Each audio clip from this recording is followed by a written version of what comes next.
So you want to know how to structurally balance your body.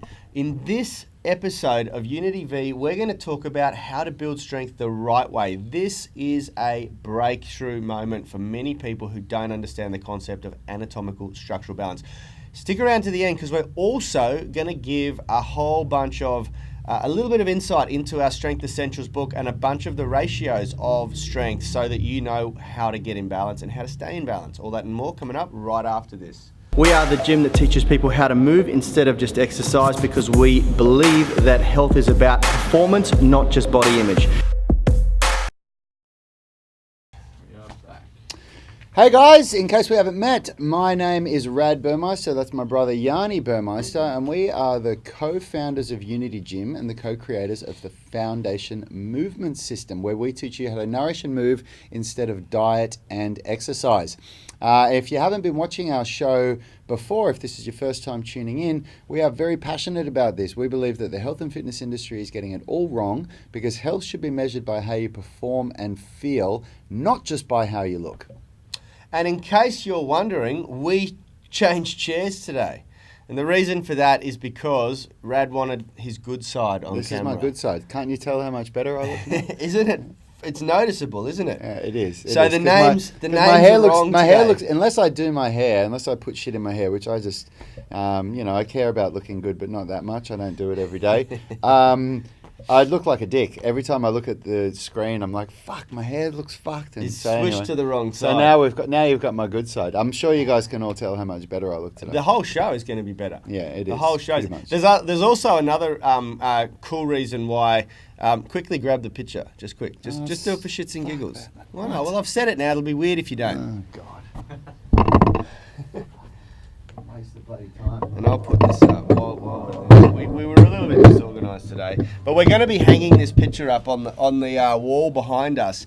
Now, we ran a little competition to see who could figure out who this was actually of, but obviously one half of it is me and the other half of it is Rad. This is our podcast that we're going to be launching soon. We had a test run of it last year, but we haven't followed through with it. But we're really going to be cranking this. And this so way, people can see it. It's got that massive reflection on it. Is it that better? Yeah, that's better. Yeah. People can see it now. All right, so it's anyway, so you should throw that away. That's going to be mounted on the wall, and we thought it might confuse people if we were on the opposite sides, but we really like it. It's cool, and anyway. Lucky for you guys that we did that. That you got to see that picture, and understand why we're sitting like this. Yeah. Now, anatomical structural balance, we call it, Charles Pollock calls it structural balance, the late Charles Pollock, and most strength coaches around the world will agree that there is some sort of ratio that we would use to produce a body that Can I just say something about Charles Pollock? Yeah. Quickly. I just found out, and I don't know if this is true, but maybe some people can chime in on this. But I recently saw on Facebook and on Instagram this group called Strength Sensei Legacy, and I just found out that apparently his daughter and his family have put the word out and denounced the Strength Sensei Legacy because it's a group of Charles Poliquin's trainers, and what they've done is, this is what I've heard, I haven't read it anyway, I just heard this through the grapevine. When he died, in his will, he left the company to his family. Like people do. That's what they do. You create a legacy and you make sure that your family is going to be taken care of. And these trainers have just swept the rug out from under them, apparently, and taken all the IP, the intellectual property, because they know all his systems and everything, created Strength Sensei Legacy, and the family is apparently denouncing it. Now, Is it trainers or his whole company? I don't know. That's why I'm saying this. I'd love to hear this, because if that's the truth, then I fucking denounce the Strength Sensei Legacy. I reckon that is absolutely. shit. Absolutely. That is I do know shit, for mate. certain that there's something going on, but I saw a video that circulated from his daughter reaching out. It was a very emotional, heartfelt video. Yeah. And tell us if I'm wrong, guys. Tell us what the truth is. Leave a comment here. Let's find the truth. Yeah, that's exactly right. So as far as we know right now, we're not fence sitters. We're citing on Strength Sensei, and we're denouncing Strength Sensei legacy until we're proven that we've done it Until wrong. we're proven wrong, you should all do the same. And yeah, absolutely. You know, like and anyway, we've digressed massively. This show is it's going to be a corporate. Well, no, structural balance. Charles Pollock, you got to talk about him. So absolutely. So where I learnt this from was Charles Pollock first, and then I was mentored for a while by Tony Battaji, who's a brilliant strength coach in Australia, who was actually the first strength coach that brought Charles out to Australia. The reason why anyone in Australia knows who Charles Pollock is because of Tony. Because of Tony, yeah, that's right. Arguably. And it's actually not really arguably. It's not what at all. he did, Yeah. And it really it formed the basis for our programming, our strength training, and it's a lot. It's got a lot to do with our foundation movement system. We still follow the protocol and the principles of anatomical structural balance. We have assessments that. It's easy for us because Rad, Richard, and I have all studied this stuff, and we can look at someone moving now, and we have a very good idea of what needs to be strengthened and what needs to be stretched. I don't even need to look at someone. I can just hear the sound of their feet on the floor and absolutely, bang, I just yeah, know absolutely, it straight away. Yeah.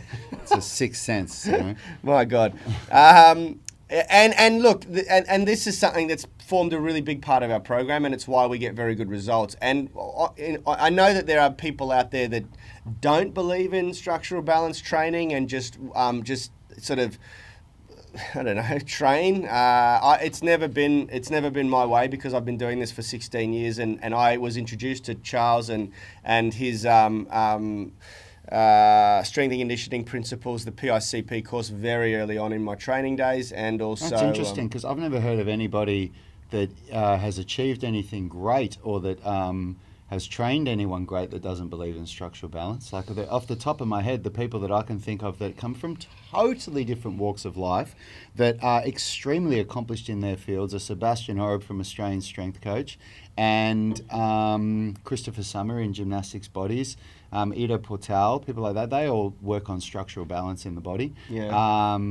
Like I was impressed when I saw Bass because Bass is obviously a power lifter, so he works on his bench, squat, and deadlift. But he says the reason why I'm so strong and why my athletes do so well is because of structural balance. Yeah. That's why. Yeah, So I'd be interested to see who doesn't agree. Yeah, I've been in debates, and I'm not going to drop any names, but I have had debates with people on this topic, and people that think it's bullshit and that they're form Nazis, and you don't need to worry about it that much, and this and that. But honestly, like every injury that I've sustained training, the worst being when I specialised in something, I set myself a goal of getting a very heavy bench press, and I bench pressed a lot, and I just neglected the balance in my body and keeping my rotator cuff and all that sort of thing in balance with my pressing, and then I blew my shoulder out, and it's always resulted in issues for me if I stray away from the concepts of structural balance. So let's talk about what an anatomical structural balance is first, and then let's talk about how you test for it. So we give a little bit of insight. Yeah, this is sure. all coming straight from our Strength Essentials mini course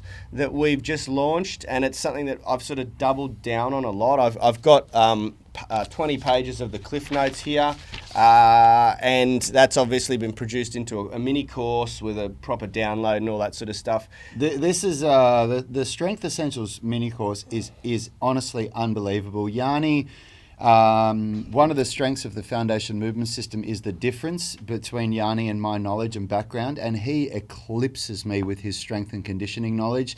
It's on another level in the same way that my specialization is things like mobility and calisthenics training.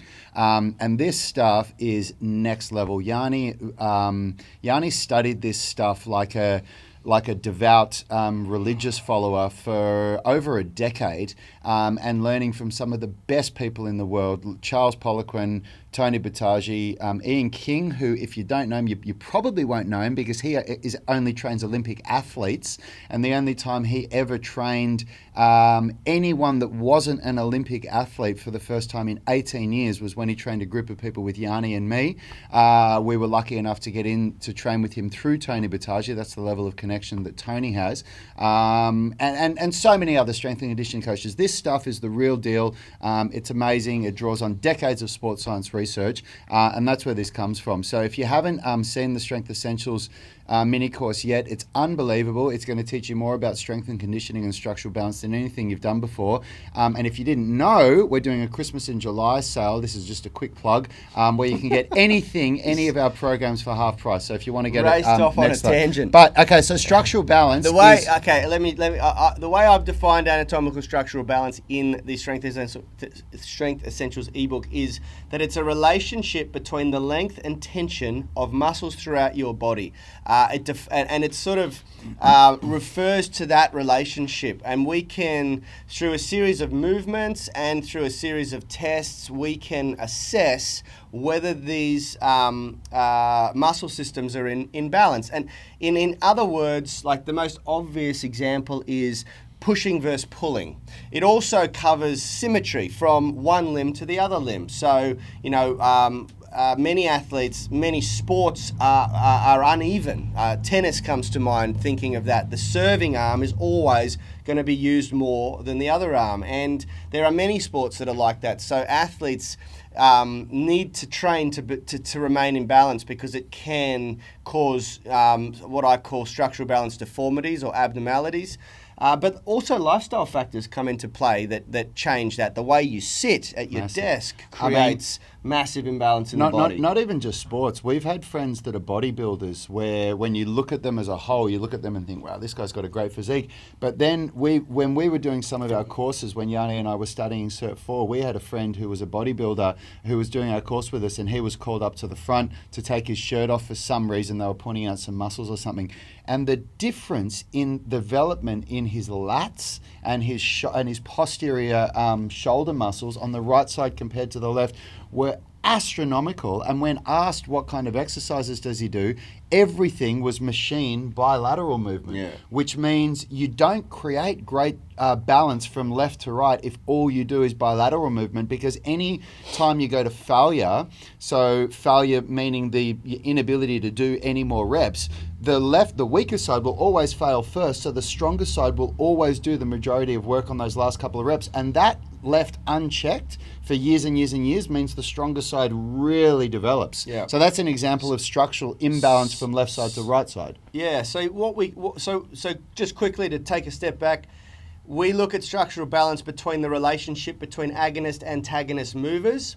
We also look at structural balance between the symmetry between left and right side limbs and structures. And so there are ratios that we base this off. Obviously, left and right side symmetry needs to be as close as possible. You're never fully symmetrical. Nobody is.